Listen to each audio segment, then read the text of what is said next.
Everyone, I am possible class में आप सभी का स्वागत है।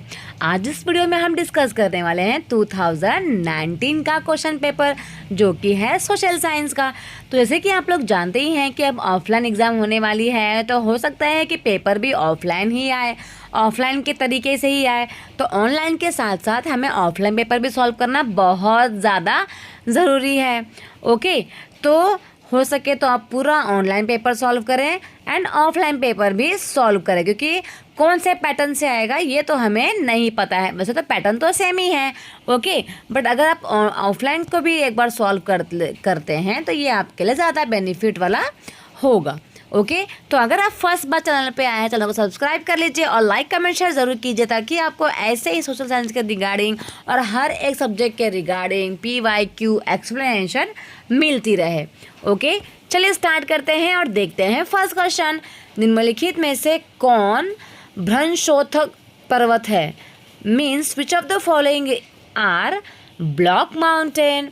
ओके, तो मैं आपको बता दूँ एक टॉप सीक्रेट बात इसके बारे में कि जो ब्लॉक माउंटेन वाला टॉपिक है ना, ये हर एक मतलब most of the top exams में आया ही है। ओके, तो इसमें से आपको बताना है कि कौन सा ब्लॉक माउंटेन है, Ural mountain, Himalayan mountain, Appalachian mountain या फिर वॉस्जेस माउंटेन। सो जो आपका करेक्ट आंसर होगा ना इसमें, ये होगा वॉस्जेस माउंटेन। ठीक है, वॉस्जेस माउंटेन जो है वो ब्लॉक माउंटेन है। ओके, और जो हिमालय माउंटेन है, यूरल माउंटेन है, ये सारे फोल्डेड माउंटेन है। ठीक है, हिंदी में फोल्डेड को क्या कहा जाता है ये तो नहीं पता मुझे, पर ये फोल्ड होकर बने हुए हैं। Okay, so option number 4 is the correct. चलिए देखते हैं 32 वाला question. Only one side of the moon is visible to us on the earth and the okay, मतलब कि हमें अर्थ से मून का सिर्फ एक ही भाग दिखाई पड़ता है। Okay, the moon moves around the earth around 27 days and takes exactly the same time to complete one spin. मतलब चंद्रमा जो है पृथ्वी का एक चक्कर लगभग 27 दिनों में पूरा करती है। ठीक है, और लगभग इतने ही समय में वो अपने अक्ष पर भी एक चक्कर पूरा करती है। तो कौन सा कथन सही है और कौन सा कथन गलत है वो आपको बताना है। तो अगर आपने 6th स्टैंडर्ड की ज्योग्राफी पढ़ी होगी ना, अगर आप सोशल साइंस के बारे में अच्छे से पढ़ना चाहते हैं और सोशल साइंस के बारे में बहुत अच्छे से इन्फॉर्मेशन चाहते हैं ना, तो आपको NCERT की बुक पढ़नी पड़ेगी। ठीक है, तो सोशल साइंस के क्वेश्चंस के लिए मैं कभी भी आंसर की का इस्तेमाल नहीं करती हूँ, क्योंकि मुझे मोस्ट ऑफ द क्वेश्चंस के आंसर्स आते हैं, क्योंकि मैंने पूरी NCERT पढ़ी हुई है। ओके, तो इसका जो आंसर आएगा वो आएगा दोनों ही सही है। ठीक है, तो A और B दोनों सही है और B जो है A की सही व्याख्या करता है। सो ऑप्शन नंबर जो A है ये दोनों ही सही है। चलिए देखते हैं नेक्स्ट क्वेश्चन 33 वाला। Okay, consider the statement ABC on the metamorphic rocks and choose the correct answer. मतलब कि जो कायांतरित शेल के बारे में दिए गए ABC कथनों पर विचार कीजिए और सही विकल्प का चयन कीजिए। ओके, तो कौन सा कथन सही है कायांतरित शेल के बारे में, मतलब कि मेटामॉर्फिक रॉक्स के बारे में? तो मैं आपको बता दूं कि जो हिंदी मीडियम वाले हैं प्लीज़ हिंदी में क्वेश्चन एक बार पढ़ लीजिएगा, क्योंकि मुझे इंग्लिश में ज़्यादा कंफर्टेबल लगता है, तो मैं इंग्लिश में पढ़ के आपको बताती हूँ। ठीक है, तो जो इग्नियस और सेडिमेंट्री रॉक्स जो होते हैं, जब वो बहुत ज़्यादा हीट और प्रेशर में आते हैं तब वो मेटामॉर्फिक रॉक में चेंज हो जाते हैं, या फिर जब मेटामॉर्फिक रॉक्स हैं वो मेल्ट हो जाते हैं और मेल्ट होने के बाद वो वापस से मोल्टेन मैग्मा में चेंज हो जाते हैं ग्रेट हीट एंड प्रेशर की वजह से। या फिर थर्ड जो है marble is a metamorphic rocks. ठीक है, ये तीनों में से कौन सा कथन मेटामॉर्फिक रॉक के बारे में सही है? ठीक है, तो अग्नीय और जो असदिश शेल है जब वो उच्च ताप और दाब के प्रभाव के कारण क्या होते हैं, कायांतरित शेल में परिवर्तित हो जाते हैं।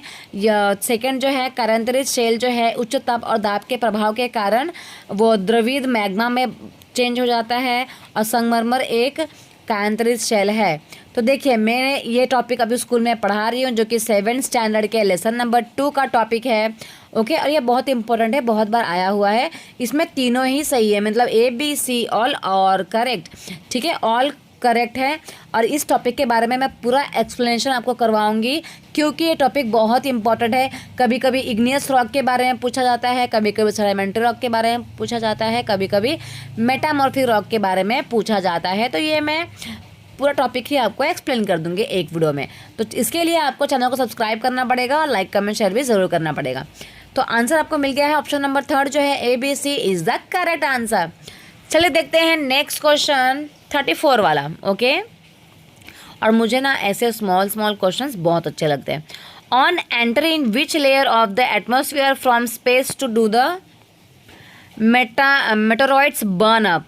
ठीक है, तो ये वाला टॉपिक मैंने अभी हाल ही में एक्सप्लेन किया है और बहुत डिटेल में एक्सप्लेन किया है, क्योंकि ये टॉपिक बहुत ज़्यादा इंपॉर्टेंट है। इसमें ट्रोपोस्फियर क्या होता है, मेसोस्फियर में क्या क्या पाया जाता है, एक्सोस्फियर में क्या क्या पाया जाता है, थर्मोस्फियर में क्या क्या पाया जाता है, स्ट्रेटोस्फियर में क्या क्या पाया जाता है, वो सारा मैंने एकदम डिटेल में एक्सप्लेन किया है। अगर आप उस वीडियो को देख लेते हो, आपका एक भी मार्क्स कहीं नहीं जाएगा। तो कृपया करके आप प्लीज़ उस वीडियो को देख लीजिएगा, और मैं आपको कमेंट सेक्शन में भी इस लिंक को दे दूँगी। ओके, तो इसका आंसर क्या है, 34 का आंसर क्या आएगा? तो जो मेटेरॉइड्स होते हैं ना, जिसको हम उल्का पिंड बोलते हैं, जब वो ऊपर से आते हैं, स्पेस से आते हैं ना, तो ये जब मेसोस्फियर में आते हैं ना, मेसोस्फियर में तब ये जल जाते हैं। ठीक है, मेसोस्फियर में आते ही क्या हो जाते हैं, जल जाते हैं। तो इसका आंसर है मध्यमंडल, मेसोस्फियर। ठीक है, चलिए देखते हैं नेक्स्ट 35 जो क्वेश्चन है, ट्रांसह्यूमेंस इज़ रिलेटेड टू, मतलब कि जो ऋतु प्रवास है वो किस चीज़ से जुड़ा हुआ है। Okay, movement of the people, closely built area of house, एक छोटे से घर के पौधे रखने का कृत्रिम अहाता से, means artificial enclosure for keeping small house plants, या फिर प्लेसेस वेयर सेटलमेंट्स डेवलप्स। तो ऋतु प्रवास जुड़ा हुआ है लोगों के आवागमन से। ठीक है, ट्रांसह्यूमेंस, देखिए ट्रांस मतलब कि ट्रांसपोर्ट होना, ट्रांसफ़र होना, एक प्लेस से दूसरे प्लेस पर ट्रांसफ़र होना, और ह्यूमन्स मतलब कि ह्यूमन बींग्स। तो जब इंसान एक प्लेस से दूसरे प्लेस पे जाता है, राइट, तो इसको बोलते हैं हम लोग transhumance, means movement of the people.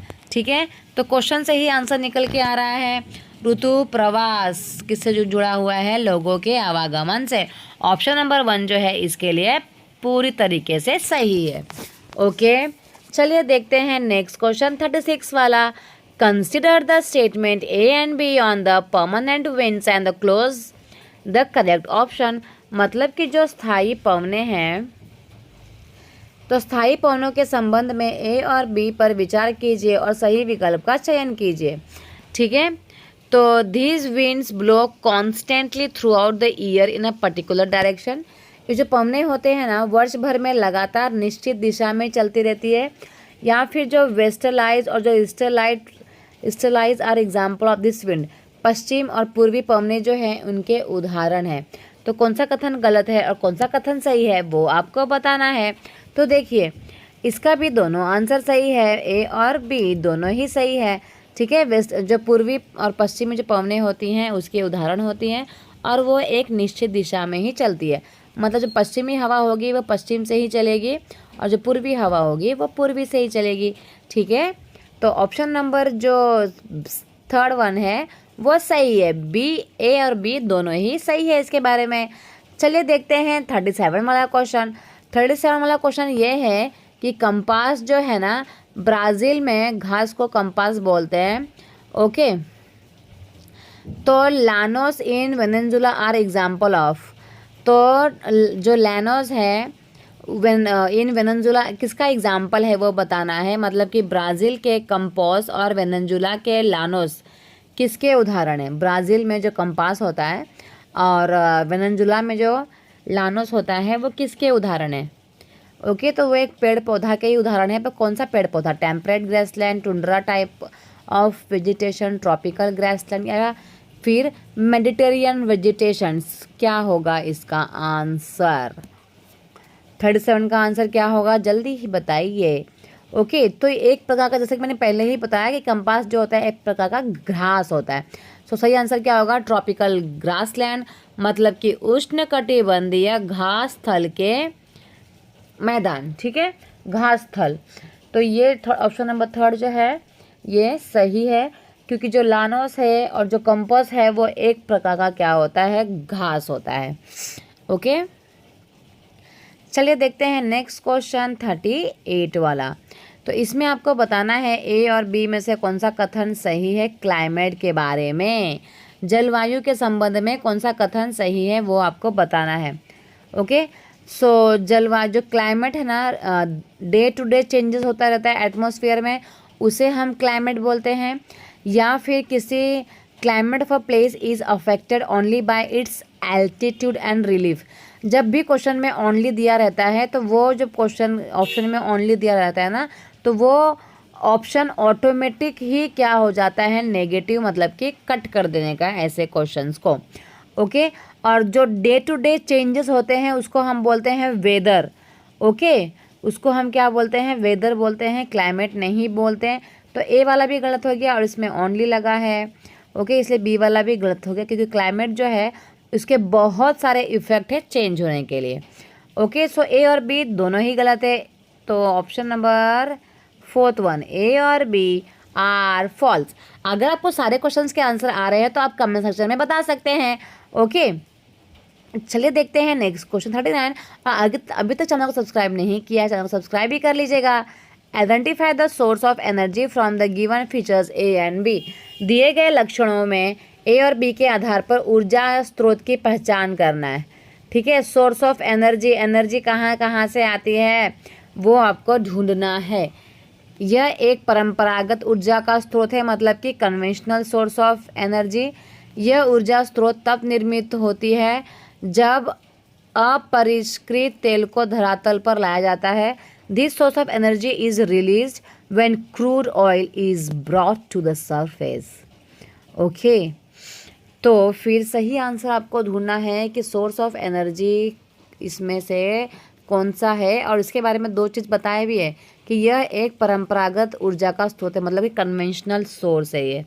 ठीक है, और इसको कब रिलीज़ किया जाता है, क्रूड ऑयल जब निकाला जाता है बाहर तब उसे रिलीज़ किया जाता है। ओके, सो ऑप्शन नंबर 2 जो है प्राकृतिक गैस, इसके लिए सही आंसर है। Natural gas is the correct answer. चलिए देखते हैं नेक्स्ट क्वेश्चन 40 वाला। और हम एक टाइम पे ना 10 क्वेश्चंस करने की ही कोशिश करेंगे।